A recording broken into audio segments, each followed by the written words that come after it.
industry, a music producer seeking new techniques, or someone who simply wants to gain a deeper understanding of the music business, Music with a Twist is the perfect platform for you. Hi, hello, and welcome to yet another episode of Music with a Twist. Today we will be interviewing or talking with Mr. Todd Roberts. So, Todd, can you tell us a little bit about what you do and yourself? Of, of course. Yeah, my name is Todd Roberts. I am an A&R person, traditionally. That's kind of a role that's somewhat extinct these days. There's less and less of us, but I work with artists directly to help in their careers. And that's kind of the definition of it, artists and repertoire. So helping them to find content, find songs, find their footing, essentially establish their story, if you will. But yeah, I do that across publishing, recorded works, and also with management. Okay, cool. Can you give us a little bit of an insight of a recent or a current project that you're working on right now with A&R? Yes, I am working on a artist project for a producer named Benny Hayes. Benny is out of Jacksonville, Florida. He'd been stationed here or located here in LA for a long time, working with different publishers. He developed a artist named Super Duper Kyle. He helped develop Mac Miller quite a bit in his early stages. He's worked with Anderson .Paak, a number of others. Fantastic talent. He moved away from LA, kind of disenchanted with the traditional music. They call it a hamster wheel. Kind of felt like he wasn't cutting through the way he wanted to in terms of as a creative, doing the kinds of projects he wanted to be doing. So he moved to Jacksonville with his family. I met him or reconnected with him in the last couple of years, and frankly, just fell in love with kind of his vision for things. So he's been working on an incubator in Florida. A couple of artists that he's met through the local community there started developing their projects. So I'm really kind of working as an executive producer to kind of help him essentially steward these projects to fruition. So he's got his own solo project. It'll be more of a dance, kind of 90s dance, if you will, project. He's also working on a R&B, kind of neo R&B project with a kid named Deb Aaron. And then he's got a kind of a alt shoegaze project with a artist named Boy Band. So we're working on 3 of those. Yeah. Oh, okay. That sounds pretty cool. So do you have any genres that you like to work with in particular? No, I mean, I like to be agnostic, and I think my background has been traditionally electronic music, and that's kind of how I came into the space. I started working with Virgin Records as an A&R there back in the 90s. Daft Punk, Air, Phoenix, a number of others were kind of my folks that I was working with the most. But I think for me, it's really about good, talented artists. I don't really know that genre for me has made much sense these days. It's fleeting, in terms of like what it means to the younger audiences, and even frankly what it means to me as I'm a little older, but an artist or a listener has been around for a while. I think genre is kind of something that I know a lot of people do have their favorite genre, but as far as an A&R, I just try to find good talent and work with them. Okay, so that's pretty interesting, to see that as an A&R, you're looking to explore different genres, that it's very specific with the globalization of music, especially when it ties into cross-culture collaborations, and with a lot of emerging markets being represented right now in developing countries and the impact of global trends. Now, we Mhm. are going to touch on music trends a little bit, but let's talk a little bit about cross-cultural collaborations. Have you done any? Are you interested in exploring the rise Of that's going course. right now, especially with Afro music, apart from J-pop and K-pop music? Yeah, no, absolutely. Piano was something that kind of hit my radar a number of years ago. You know, I want to work across any, like I said, any genre, any territory. I do really love the Latin space and how that's crossed with electronic and hip hop and urban. I see the same thing with Afro music. I think there's so many different and again, going back to the idea of what do I focus on genre-wise, I think it is really the individual or the artist themselves that crafts the sound and their story. So I think with regards to that, there's an infinite opportunity to kind of work with different artists and different producers in all the different genres and all the different territories there are. Um, so I'm really interested. So there's an artist right now that's hit my radar. He's very young. He's living in Maryland. He's from Uruguay. Um, More or less a Latin artist, I would say, but he has an alternative kind of point of view. His name is Luca, and Luca just came out of college. Got out of college, started teaching. That's what he's doing now. I just spoke to him probably half an hour ago. Um, but I would put him in with, Rosalia, meets, Bad Bunny, and then, Thundercat on some level. I mean, I think he meets all those kinds of criteria in terms of, the types of genres and the types of regional aspects of music that are important right now. Yeah, I noticed that you um, um, mentioned that you like techno, and I know that Latin music has a lot of techno in it, and touching on music It from, can. but yeah. Yeah, it can. I mean, I think, I don't want to say techno. I think techno is a subgenre of electronic, but I think that, yeah, with regards to Latin takes on, and that's a very interesting genre that you're mentioning. Like Latin definitely does take on almost every aspect of music, percussional. It takes on African percussion. It takes on, because we're talking about the diaspora, right? We're talking about how human beings have moved around the world and have laid their impression on where they live now. My folks are from New Orleans, um, and if you talk about what kind of arrived there and what the music sounds like, it's everything. So that's why even more so genre does not really kind of resonate with in terms of names, but Hmm. in terms of feeling, I think you can hear it all. Yeah, it's funny that spoke about your originations being from New Orleans. Did you said? Yep, that's where my folks are from. I'm not from there. I'm Oh, from here. Yeah. oh, okay. Okay, cool. Yeah, and it's almost like everything is just like a melting pot of music. You have different sounds from here and there. I know noticed that you spoke about the drums and percussions and the different sounds in the Latin music that is represented from different groups. And we know that right now in the music industry, like I said earlier, globalization is pretty big, and a lot of persons are now exploring with NFTs, and the impact of music distribution and how this is all affecting us.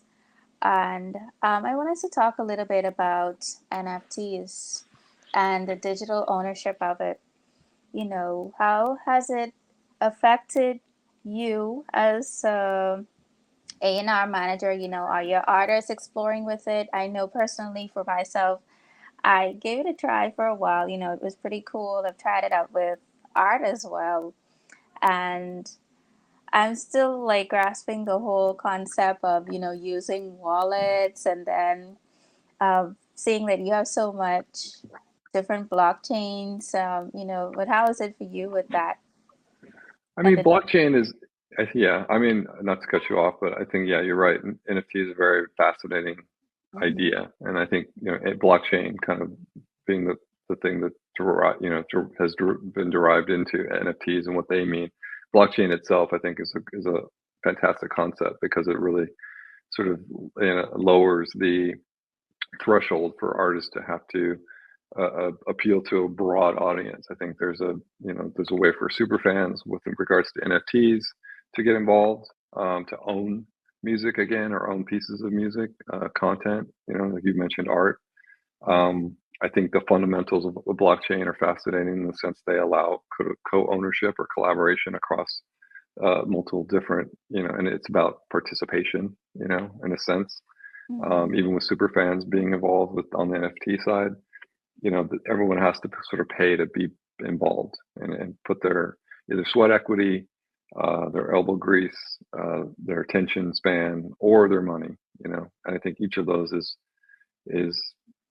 it's very important to what I think the fabric of the music economy is going to mean. Sorry, I'm getting a call.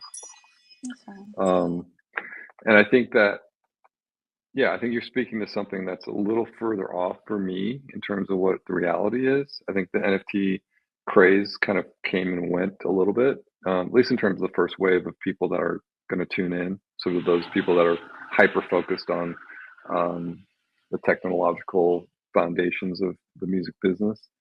Um, but I don't think it's done yet. I think it's something that still needs to evolve. And I think initially NFTs, because it's a craze, just like blockchain, it kind of goes up and down with the attention span of people.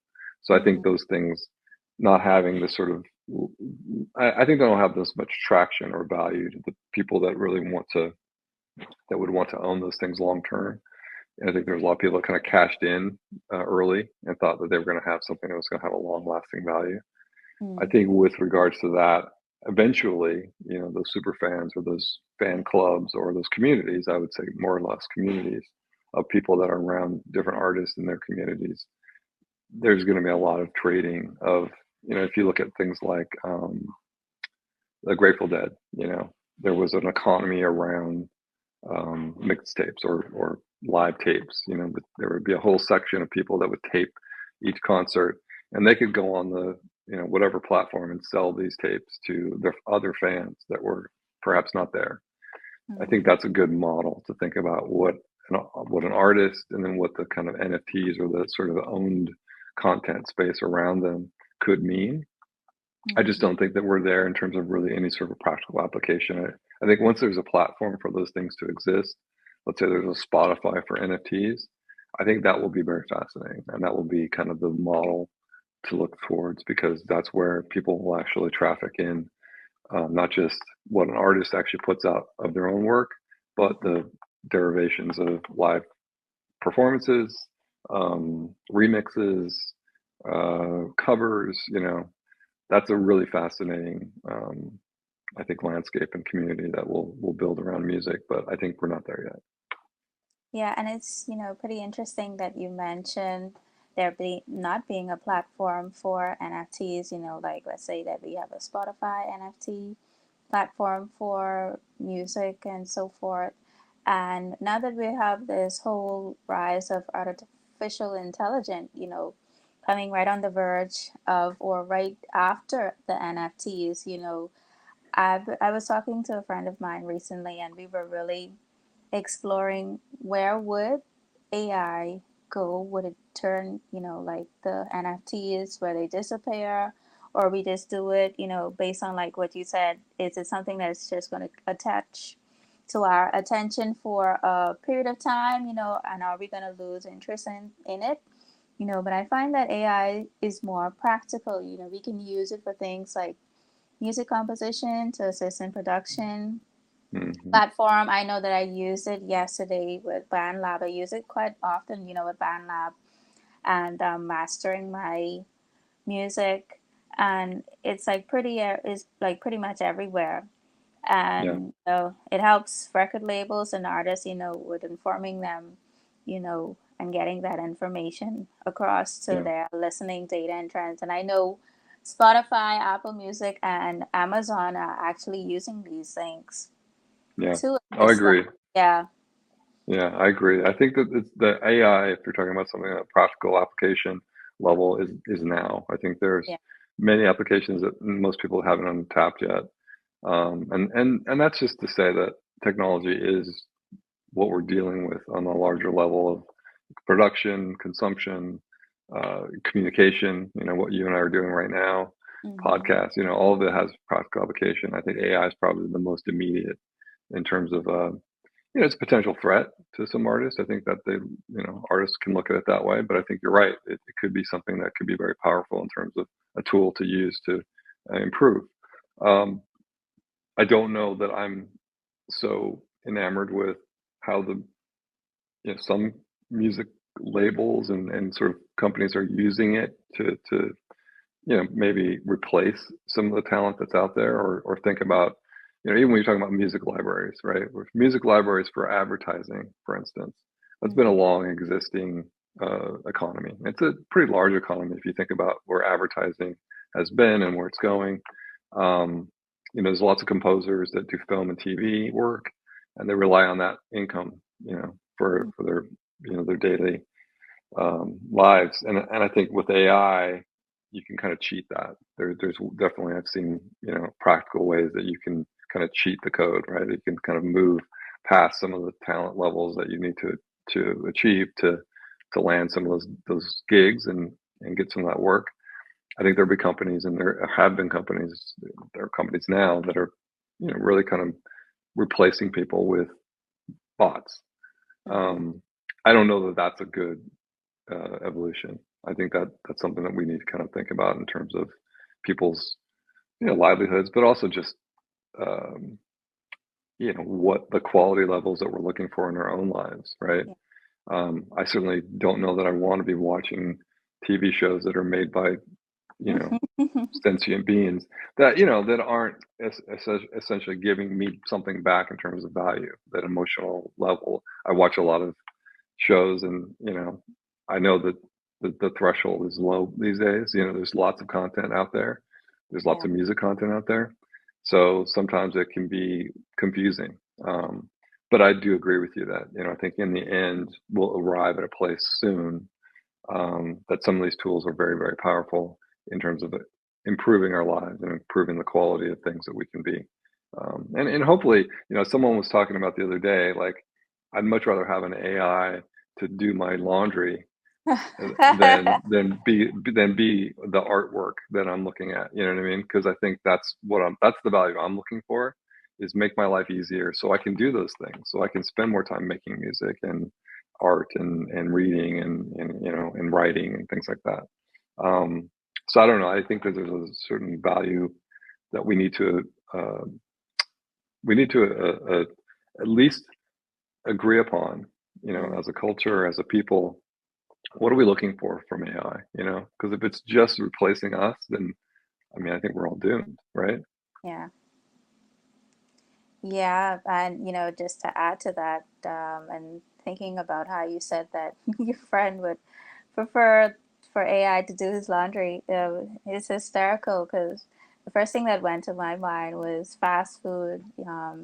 We haven't reached to the place where when you go to a restaurant, and you press a few buttons, your food actually pops out and it's hot and ready to eat. But we have very various derivatives of that with different forms of fast food.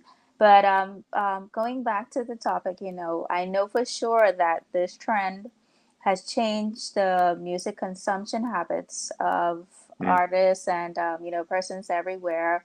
Especially with artists and the trend of them actually releasing music or singles more frequently. Because of AI, or rather than just full albums. They're doing like this short form, and AI has also assisted them with a lot of content. I know you spoke about marketing and things like that actually being discontinued because of AI, because you get that opportunity to do everything instantly and you don't get the personal touch anymore. I know I had a friend of mine that said that, she still uses her chat GPT to market on social media, but it doesn't grasp so much, the personalized part or the human part of what marketing is. And even with social media platforms and music consumption being more prevalent, it has its highs and it has its lows. And, we can touch a little bit on mental health awareness and addressing the increase of awareness with persons within the music industry. I know that you spoke about a lot of persons actually losing their jobs. I've been watching it being a constant trend now, and Companies are hiring more engineers and persons who can do your, your back end and front end engineering for softwares to secure jobs. The basic jobs that were needed before in the music business are actually becoming redundant. And with highlighting the importance of support systems and the resources of artists, I know that you discussed, a little bit about the artist or producer that you're working with now, Mm. from Miami. And, how is that impacting your sphere of artists and, the persons that you touch with on a day to Yeah. day basis, with the change that is going It's on right a now? Yeah, it's all happening in real time. I mean, I think that, music business, what I've seen, having been in it for over 20 years, it's the canary in the coal mine of technology, right? It's the quality of life content that we all look towards, and it's part of our day. Everyone has music in their life at some on some level. I don't know if there's many people that don't hear music on a daily basis, which is kind of interesting, right? And if you talk about the business behind it and the people that are making it and the people that are like myself that are, instrumental in trying to get it out to, folks to hear it, there's this exchange between, and it's just like like you said, fast food. It affects, everything is Yeah, quality over quantity, right? Do we want just more music? Is that the goal here? Is it just to have more, or is it have better quality of content? And I think we're facing that with film and TV. You look at Netflix and mhm, Hulu and all these other platforms. There's so much content. It's the noisiest marketplace I think we've seen. Um, do we really just want more? Is that the goal? And so I think with mental health, that's a that's a real, like I'm saying, it's mhm, real time. It's affecting real people's lives. And you're right, it's people getting laid off. It's artists out of work that can't, feed themselves and their families. It's all the other things that you look at in terms of what that quality versus quantity, um, you know, contrast. What's the outcome? And so there are a lot of people that are affected, and a lot of those folks are friends of mine. Frankly, that don't really either they're successful enough and they can kind of get by, but they're still struggling because they're having to keep up, with the quantity part of that exchange. But just because you can write 10 songs in a week doesn't mean you should. yeah, It doesn't mean that's good for you, right? yeah, And I feel like with that in mind, I think that's where businesses, music businesses and other businesses, fast food businesses as well. Do you mhm, want just more burgers, yeah, or do you want a really good meal? And the good meal may be the more beneficial to you. It may be more health, if you're talking about the health, and you're in a different country, but the healthcare industry here, mental health is included in that. Is the outcome better if we just have more, of the same thing? Or do we have this as aspiration to make people's lives better and more sustainable? And is that going to help the broader community? Is that going to help the greater good? And, we're facing all sorts of, you know, inequities. I mean, as well as I do, this is not getting better. People's no, lives on the bottom end are not getting better. yeah, So I think that, music is the canary in the coal mine in a way that, how do we really want to treat other people, our communities, and how do we want to be treated ourselves? So I think there's a broader topic in woven in here, but I think on the mental health issue.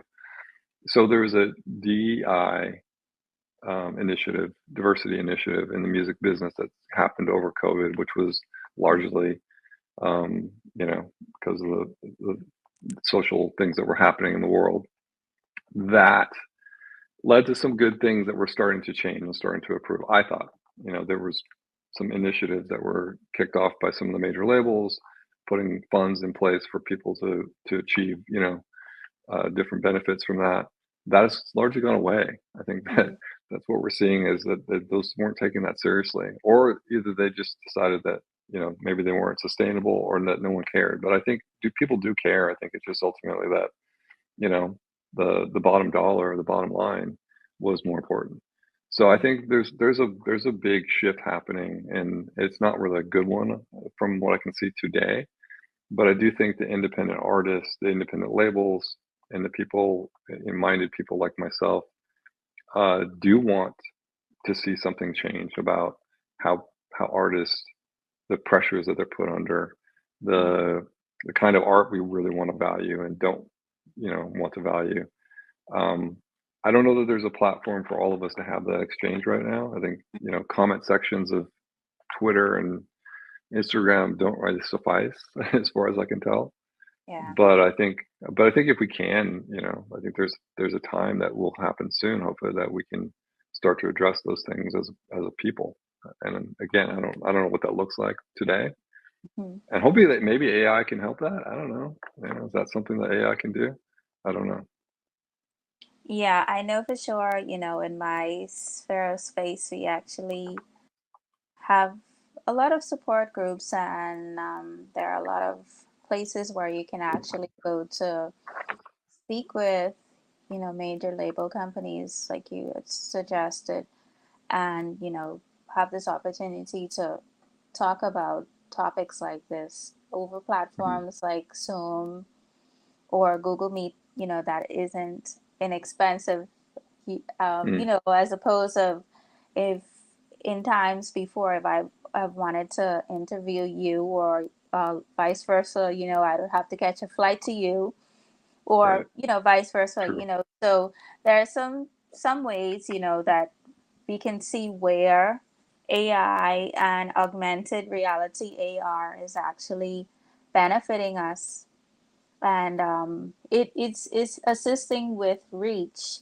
but or however, it's necessarily to get into those focus groups, even if it may be, like you said, commenting on Twitter, or if somebody posted something on LinkedIn, and actually getting your voice out there in different ways. And Mm, I know before we wrap up, I wanted us to talk a little bit about post COVID, or post pandemic, because I heard you touch on it just for a brief mm, moment. And how has that impacted us? I know with future trends, I have been hearing a lot that um, persons are not so interested into the virtual concerts and augmented reality. Yes, for certain, it was pretty interesting at the moment, when we had to do things like that. And also introducing things like green touring, mm, reducing environmental impact with touring, and, actually being eco friendly. But going back to post COVID, these were things that were established after COVID, and, we can see where they have affected us in positive ways and also negatively, based on our conversation before. And mm, how moving forward can we address in your own way, apart from focus groups and actually getting what you need from major label, sorry, and getting your voice be heard. What else do you think is missing, or what can we add, to the world, saying that everyone is actually adjusting to life from COVID, because this is where all of the adjustments came from. If we can be mhm, honest, we adjusted to the virtual world simply because that everyone wanted to be normal in such an abnormal situation, um, um, and dealing with such a bio disaster that presented itself at the moment.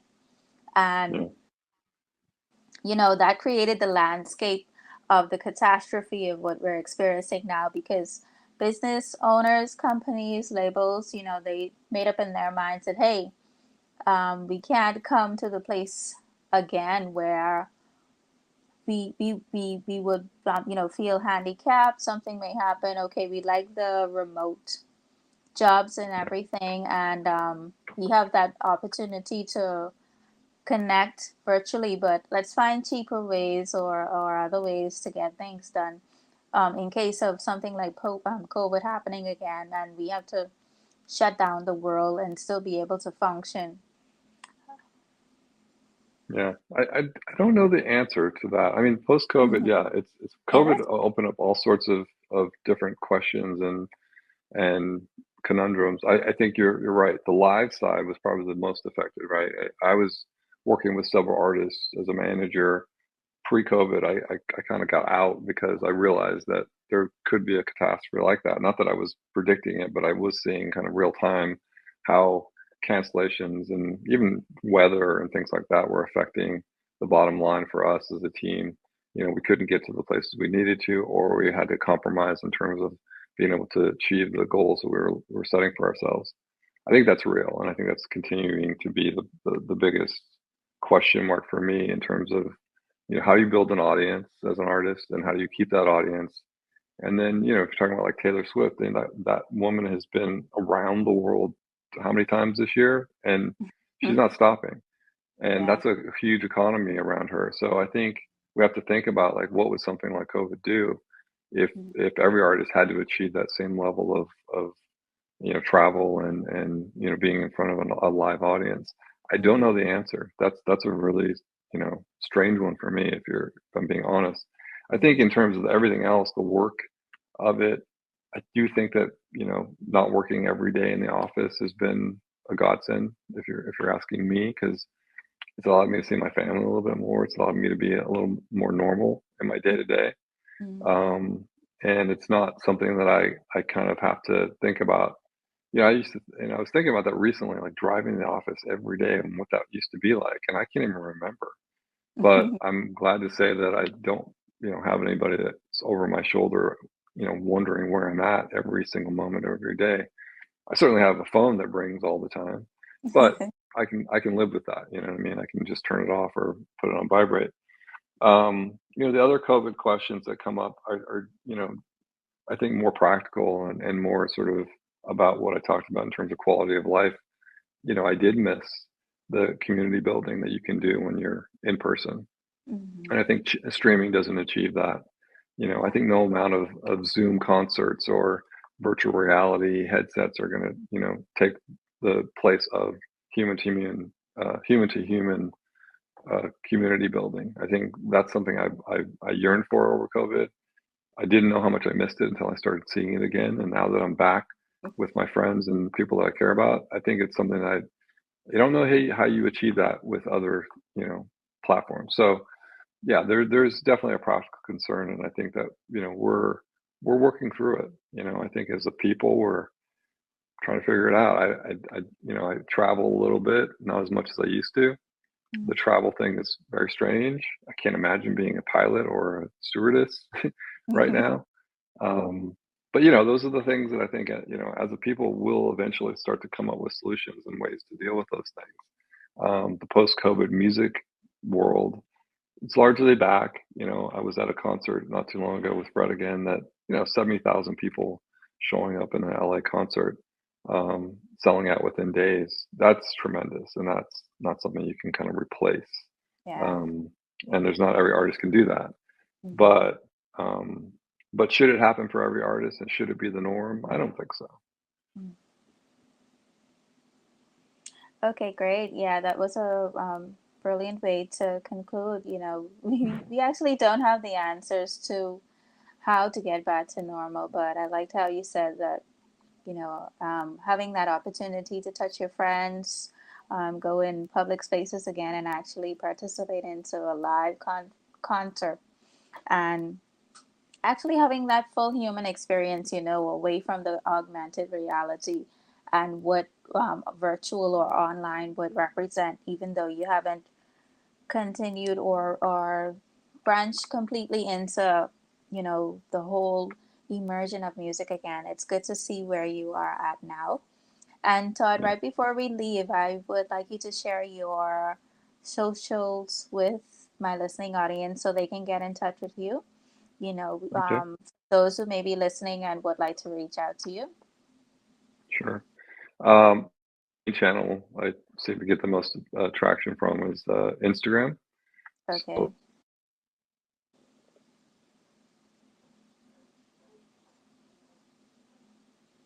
me if you like. Uh, LinkedIn is the same. LinkedIn.com, Todd C. Roberts. I think that, for me, the communication is I don't take it, lightly. So if you reach out, I hope that you do want to hear from me or that you're engaging in some meaningful way. Because yeah, I do like to help people. I like to reach out to folks that need it and want advice. So yeah, I'm here. Okay, great. And thank you so much. I thoroughly enjoyed this. Thank you. No, thank you, Lindera. Yes. You take care now. All right, you too. Bye. Bye.